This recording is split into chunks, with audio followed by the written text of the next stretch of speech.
And welcome back to Capital City Sunday. I am joined now by Mike Crute. He is the co-host of the Devil's Advocate radio show here in Madison, and also Scott Grabins. He is the chair of the Republican Party of Dane County. Thanks both of you for being here. Scott, I'm going to start with you since it's your party that is pushing this through this coming week. I guess first of all, I want to get your thoughts on the legislation itself, and then your thoughts on how this is going to be handled. Well, I'm glad to see it come out, certainly. It was a bit of a surprise to me as well. I had really no forewarning about it. But I think it's a good thing for us. Certainly, you know, the polls have shown support for this type of legislation, and I'm just glad to see them moving ahead on it. Are you a little bit, do you think it will raise more controversy than it would have had they taken this through the normal legislative process as opposed to an extraordinary session, which this is going to be, some people are going to say, well, they're trying to rush it through to avoid controversy? It could go either way. I mean, I think certainly it's something that could have been taken up during a regular session. But, you know, frankly, I mean, they're there to do a job. And, you know, like in any business, I mean, if that takes an extra session, then, you know, I'm glad to see them do it. Mike, you know, a stranger to dealing with the Walker administration. Now, he is not responsible for this bill and the way it's going to be introduced, but he did say he will sign it. Are you surprised by this, or do you think this is kind of a continuation of the way the Republicans have operated the last 3-4 years? Well, it's certainly not surprising. Perhaps the timing is surprising. You know, an extraordinary session. You know, why not call it a super duper session? It seems like to roll it out in an extraordinary session makes it more divisive. It seems like it's being rushed through. It echoes of Act 10, and I think that there will be divisiveness over this.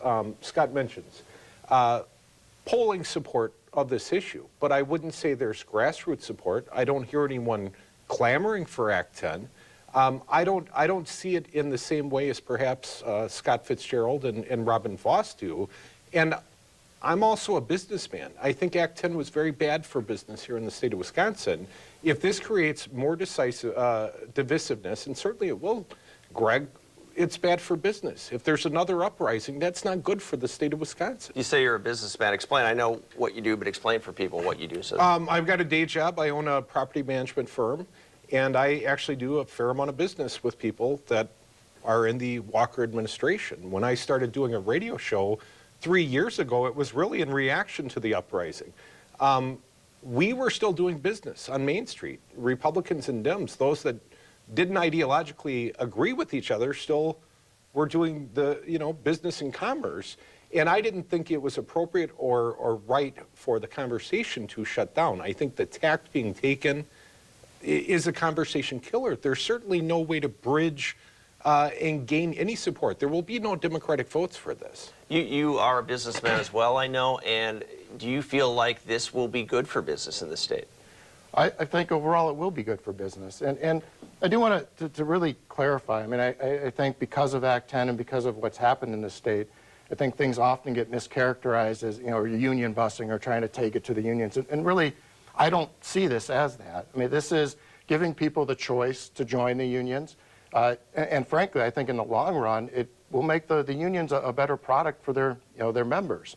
The idea that I have a choice to join, and that if you want me to join, you really need to step up and serve my needs. So I think we'll see, and it may be in the long run. Short term, I have no doubt that it could have a bit of a negative impact on the unions themselves.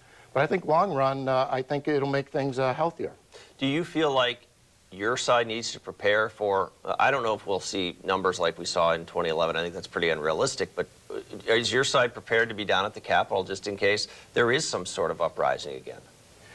Right now, I'm certainly not thinking about trying to go down and join a protest at the Capitol or counter-protest or whatever it might be.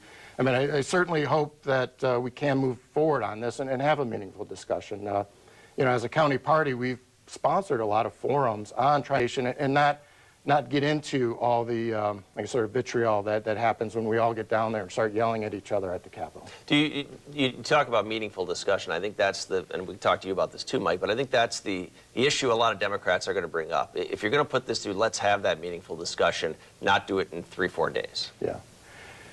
Again, you know, I haven't had time to see exactly how this is gonna I guess transpire.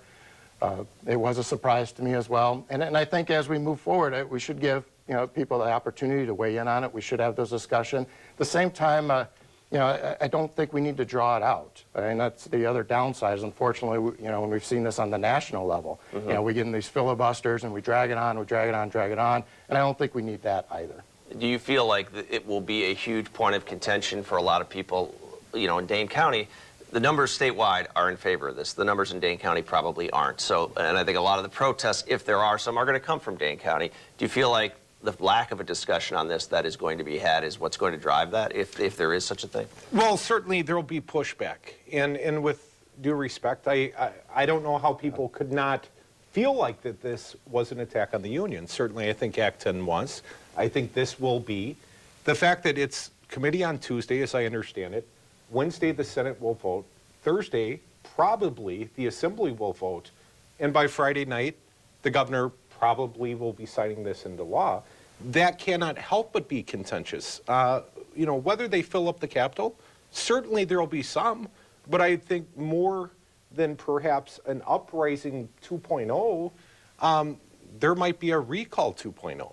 Well, that would stun me. I have to say that would stun me very much to see something like that occur. But I do think that, we could see, again, not the numbers I don't think that we saw in 2011, certainly, because I don't think people have the energy for that anymore at this point, to those large numbers, but we will see some down there. I do want to touch on the point, though, that Governor Walker said just 2 months ago, this is a distraction, we should avoid it. He's now saying he'll sign it. Did he see something in your minds, and we'll start with you, Mike, that told him this would be good for a presidential run?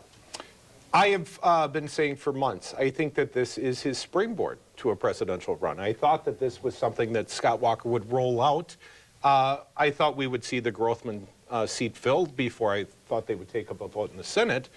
But absolutely, I think that, you look at the tenor of his recent speeches, he's pushing on protesters, he's playing the victim role, and he needs a foil, he needs an enemy. And I think that certainly this will give him an enemy because how could the private sector unions not help but to react strongly to this abbreviated, this slam it down their throat sort of timeline? Do you think it's political at all in nature?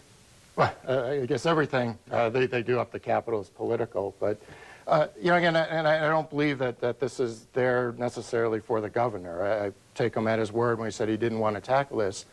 Yet, I know, in the grassroots within our county party, I mean, this is an important issue.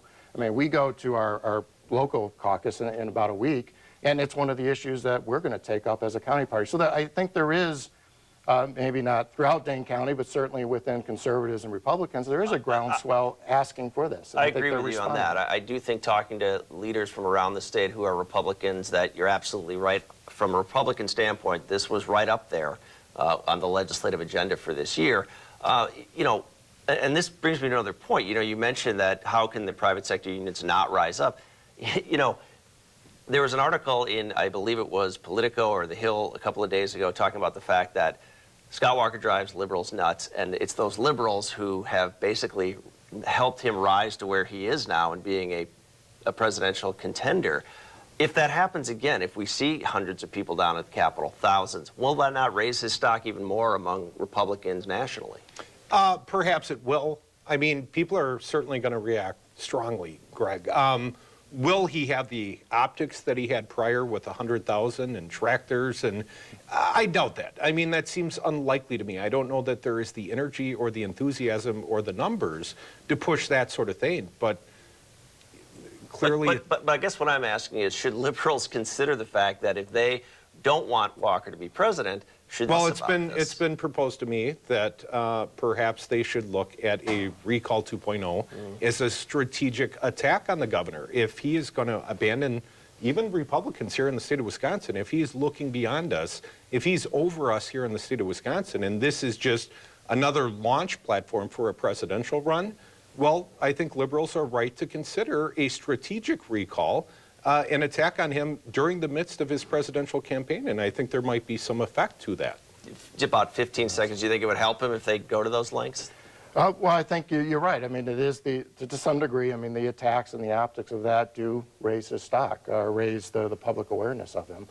I certainly hope we don't see a recall 2.0. I think, frankly, the state doesn't have the energy for that at this point.